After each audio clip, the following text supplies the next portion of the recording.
Frappée par la foudre de Deb Lofhead. Pour ma sœur, Joanne Orsini.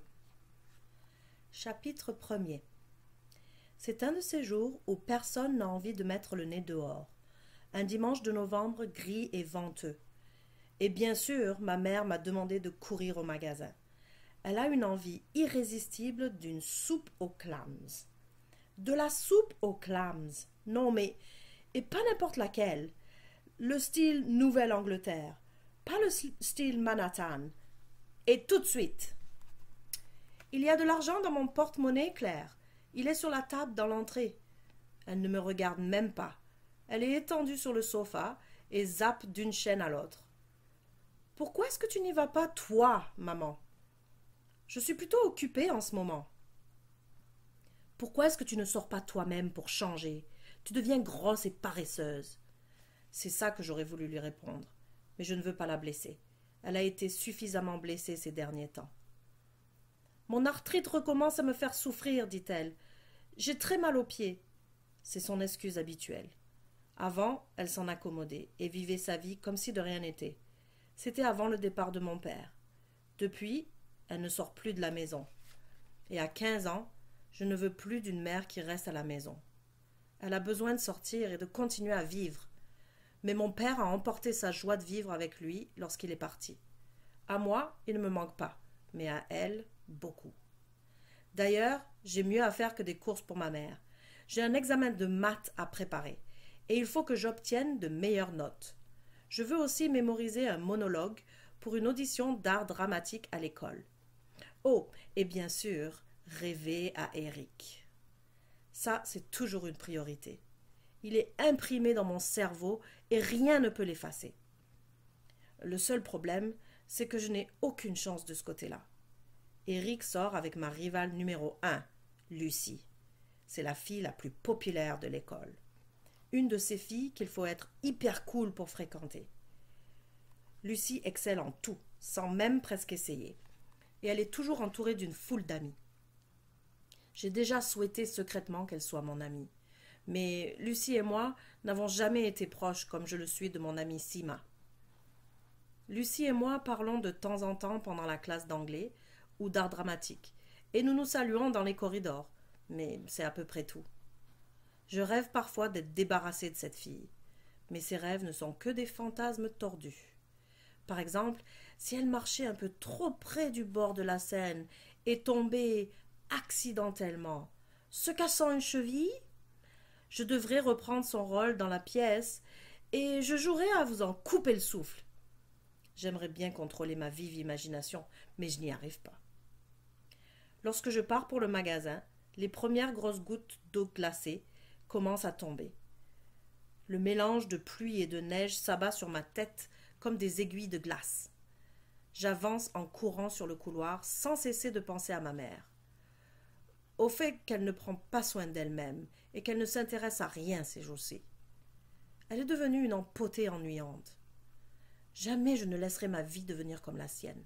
Je ne serai jamais comme elle.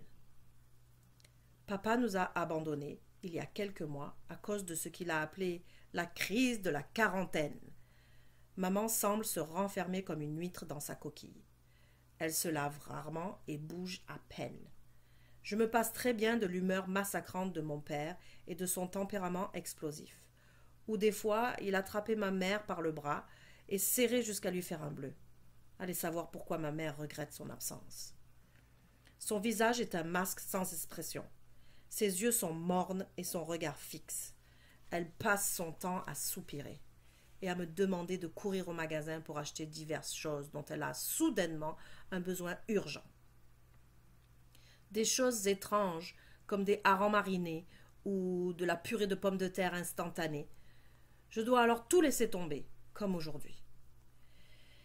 J'ai envie de lui demander pourquoi il faut que sa douleur affecte ainsi ma vie. Pourquoi je ne peux pas lui parler des choses qui me dérangent moi? Pourquoi il faut que le monde tourne toujours autour d'elle? Mais en ce moment, peu importe ce que je dis, elle ne réagit même pas tant sa tête est ailleurs. Ma vie à moi aussi a besoin d'une révision complète, mais je n'ai aucune idée comment je pourrais la changer. Il n'y a pas grand-chose à faire lorsqu'on est nul en maths. Je pourrais étudier davantage, mais ça n'a jamais rien changé. Et comment attraper un gars avec toute cette concurrence? C'est pareil pour le rôle dans la pièce, celui pour lequel je prépare une audition. Je sais que je n'ai aucune chance de le décrocher. Les nuages sont bas et violacés comme une ecchymose. Frissonnante, je cours vers la rue principale. Comme la neige fondante éclabousse mon visage, je m'en veux d'avoir oublié mon parapluie. Je m'arrête au coin de la rue et attends que le trafic s'arrête avant de traverser. Je m'imagine pendant un instant à quel point ma mère se sentirait coupable si j'étais renversée par une auto, alors que je faisais une course pour satisfaire ses caprices insensés. Lorsque j'arrive au centre commercial, je l'aperçois tout de suite qui dépasse d'une poubelle près de la porte du supermarché. Peut-être aurais-je dû continuer à courir. Je m'arrête pour l'examiner. C'est un parapluie magnifique, aux couleurs de l'arc-en-ciel, comme un vitrail ou un kaléidoscope. Abandonné, sans doute brisé, me dis-je. Je vérifie rapidement si quelqu'un me regarde, puis je la grippe par la poignée courbée et appuie sur le déclic. Il est parfait. Je le referme, le mets sous mon bras et m'empresse d'entrer au magasin. Lorsque je ressors quelques minutes plus tard, le ciel me tombe littéralement sur la tête. J'ouvre le parapluie et je me mets à marcher, redoutant de voir maman avachée sur le sofa à mon retour. Je fais tourner le parapluie, ressassant toutes les choses qui me dérangent. On dirait que tout va mal pour moi. Des fois, je pense que je deviens ma mère. Comme si sa malchance déteignait sur moi. Si seulement je pouvais trouver le moyen de changer mon sort. Voilà exactement ce à quoi je songe lorsque l'incident se produit. D'abord, il y a un éclair éblouissant. C'est la foudre, sans aucun doute. Je pousse un cri lorsqu'un violent choc me parcourt le bras et j'échappe le parapluie. Mes mains se mettent à trembler, tout mon corps vibre et mon cœur bat à grands coups. J'ai l'impression d'avoir frôlé la mort. Je regarde le ciel et attends le coup de tonnerre, mais il ne vient pas. Je fronce les sourcils en essuyant les gouttes de pluie de mon visage. Je l'ai échappé belle, me dis-je en ramassant le parapluie. Et c'était vraiment trop bizarre. Ça doit être le changement climatique qui détraque tout. La poignée du parapluie est chaude. Je secoue mon bras pour en chasser l'étrange fourmillement.